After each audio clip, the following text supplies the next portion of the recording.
유동규, 남욱, 정영학, 그리고 이재명, 호반건설. 익숙한 이름들인데 대장동이 아닌 위례? 궁금하시지 않으십니까? 시원하게 풀어드립니다. 안녕하세요. 동행과 뉴스터디 동정민 앵커입니다.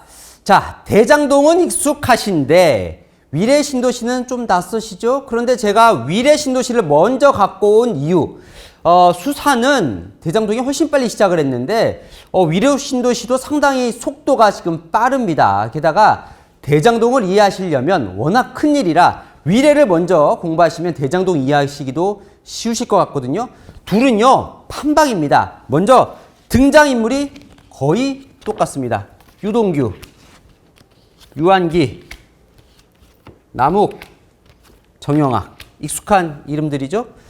자, 이 범죄 행각도 비슷한데요. 사업권을 가진 성남도시개발공사, 땅개발 사업권이 가진 도시개발공사가 이 남욱, 정영학 이 일당들에게 사업권을 넘겨주고, 그래서 이 일당들은 상당히 많은 돈을 벌고요. 대신 이 업자들은 유동규 본부장을 비롯한 이 직원들에게 뇌물을 준 것 아니냐라는 혐의입니다. 자, 가장 또 관심을 받는 이유, 이재명 성남시장 때 둘 다 벌어졌던 일이죠.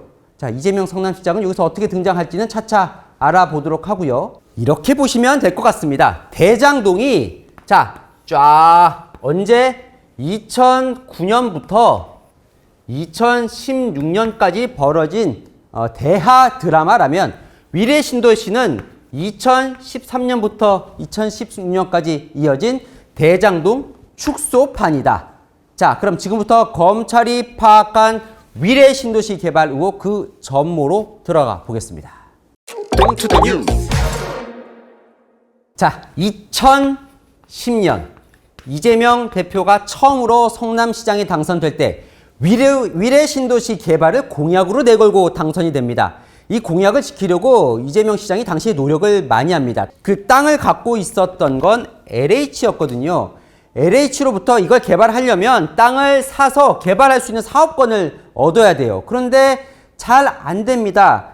성남시의회가 자꾸 브레이크를 걸어요. 당시 성남시의회 다수당이 새누리당이었거든요. 2013년 3월까지 5차례나 이 사업권 올리면 다 부결을 시킵니다. 그러니까 이재명 당시 성남시장이 2013년 7월 선언을 합니다. 위례 개발 안 하겠다. 내가 공약을 포기하겠다. 그런데 검찰은 이 선언을 페이크라고 보고 있습니다. 이 시기에 비밀 TF가 있었다는 겁니다. 비밀 TF 그 수장은 바로 유동규. 자, 이재명 시장이 안 하겠다고 선언한 2013년 7월 바로 이 시점에 유동규 본부장은 은밀한 만남을 갖습니다. 누구와요? 남욱 변호사와요. 남욱 변호사에게 은밀한 제안을 하죠. 우리가 포기하겠다고 발표한 위례 계속 추진하고 있다. 그러면서 은밀한 제안을 합니다. 유동규의 제안은 이랬습니다. 성남시와 민간이 함께 개발하는 방식으로 위례 신도시를 하려고 하는데 LH로부터 땅을 사야 되는데 그러려면 그게 어려움이 많다. 방법을 찾아달라. 자, 제안을 받은 남욱은요, 일단 따져봅니다. 뭘요? 이게 돈이 되는 사업인지. 미래에셋증권에 아는 사람에게 찾아가서 수익 평가를 의뢰를 해요. 자, 왜냐? 검찰은 이렇게 봅니다. 당시에 남욱 변호사도 돈이 필요했다. 왜? 대장동 개발하려면 자금이 필요했거든요. 그리고 또 하나, 이 대장동 사업을 진행하기 위해서라도 유동규 본부장에게 줄 뒷돈도 필요했다. 이렇게 검찰은 보고 있습니다. 그래서 결과를 받아요. 그 결과는요, 돈이 된다는 거였습니다. 그래서 남욱은요, 유동규에게 다시 만나자 연락을 합니다. 그리고는 이렇게 얘기를 하죠. 같이 합시다. 그러면서 이 맡겼던 그 수익 평가 결과를 유동규에게 줍니다. 주면서 이렇게 얘기를 해요. 자, 우리가 분석을 해보니 위례 신도시 개발을 하면 100억을 벌 수 있다. 이 100억 돈 벌면 중간중간 유동규 본부장 쓸 수 있게 드리겠다. 그러면서 이 얘기를 하는데요. 검찰이 주목하고 있는 부분입니다.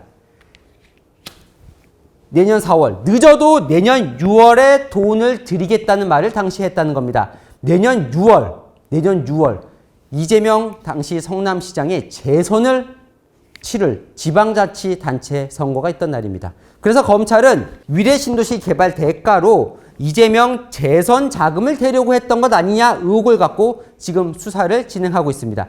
이 제안을 받은 유동규 본부장 상당히 큰 만족을 표하면서 이렇게 얘기를 합니다. 성남시는 너희들이 원하는 대로 해주겠다. 그러면서 아까 이 결과를 줬죠. 그 결과를 이재명 성남시장에게 올라가서 보고를 하겠다라고 이야기를 합니다. 그래서 이 둘의 의기투합을 하게 되는 거죠. 업자 남욱팀은 제가 편의상 위례팀으로 부르겠습니다. 위례팀은 속도가 빨라집니다. 자, 위례 신도시 개발권을 따내려면 두 가지가 필요했어요. 일단요, 공개 모집을 거쳐야 되기 때문에 공모 준비를 합니다. 그러려면 컨소시엄을 준비를 하고요. 두 번째, 돈이 필요했어요. 왜냐면 LH로부터 땅을 사야 되잖아요. 그 토지 매매 계약금으로 365억 원을 마련을 해야 되는 숙제를 지금 안고 있는 겁니다. 그래서 쭉 증권사들을 만납니다. 자, 미래에셋증권 만나고요. 한국투자증권 만나고 부국증권을 만납니다. 만나서 이렇게 얘기를 해요. 우리가 사실상 위례 신도시 사업자로 내정이 되어 있다. 그러면서 자본금을 좀 대달라라고 말을 합니다. 미래에셋 한국투자증권 오케이 하겠다. 하지만 부국증권은 안 하겠다고 빠집니다. 순조롭게 진행이 되나 싶었는데 위기가 찾아옵니다. LH가 성남시에 최후 통첩을 합니다. 너네 위례 신도시 개발 할 거야? 안 할 거야? 너네가 안 하면 우리는 이 위례 땅을 민간에 팔아버릴 거야. 언제까지 결정해? 2013년 11월까지 토지 매매 계약을 해. 안 그러면 민간에 팔아버릴 거야. 자, 엎친 데 덮친 격. 같이 하기로 했던 미래에셋이 내부 투자심의위원회에서 이건 투자할 수 없어 라고 불허하면서 빠집니다.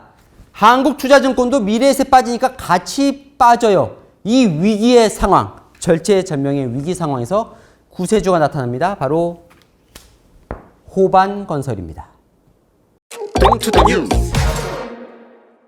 자, 위례팀은 발등에 불이 떨어진 거죠. 구세주로 나타난 호반건설에게 팍팍 다 줍니다. 자, 너희가 365억, 아까 얘기했던 이 LH로부터 땅을 살 수 있는 토지 매매 대출을 받을 수 있도록 너희가 연대 보증만 서주면 우리가 다 줄게. 첫 번째, 시공권 줄게.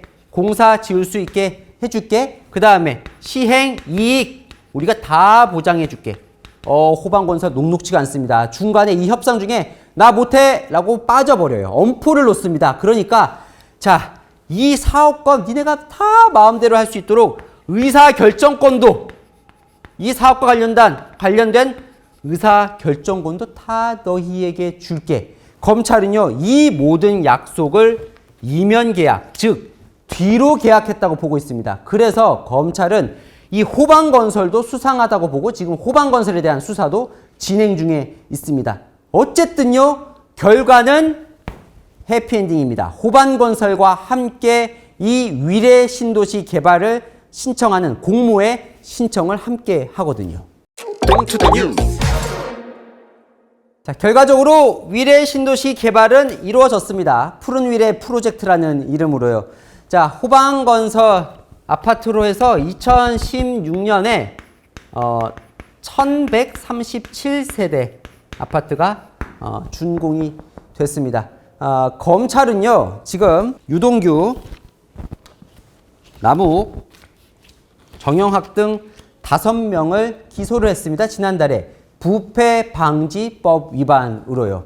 자, 이들이 어떻게 결탁을 했는지, 그래서 이들은 어떤 이득을 얻었는지, 무엇보다 이 사건과 이재명 당시 성남시장은 어떻게 연관이 되어 있는지 검찰 수사의 본질 속으로 다음 편에 들어가 보겠습니다. 궁금한데 복잡한 이슈 댓글로 남겨주시면 시원하게 풀어드리겠습니다. 동행과 뉴스터디 오늘은 여기까지입니다. 감사합니다.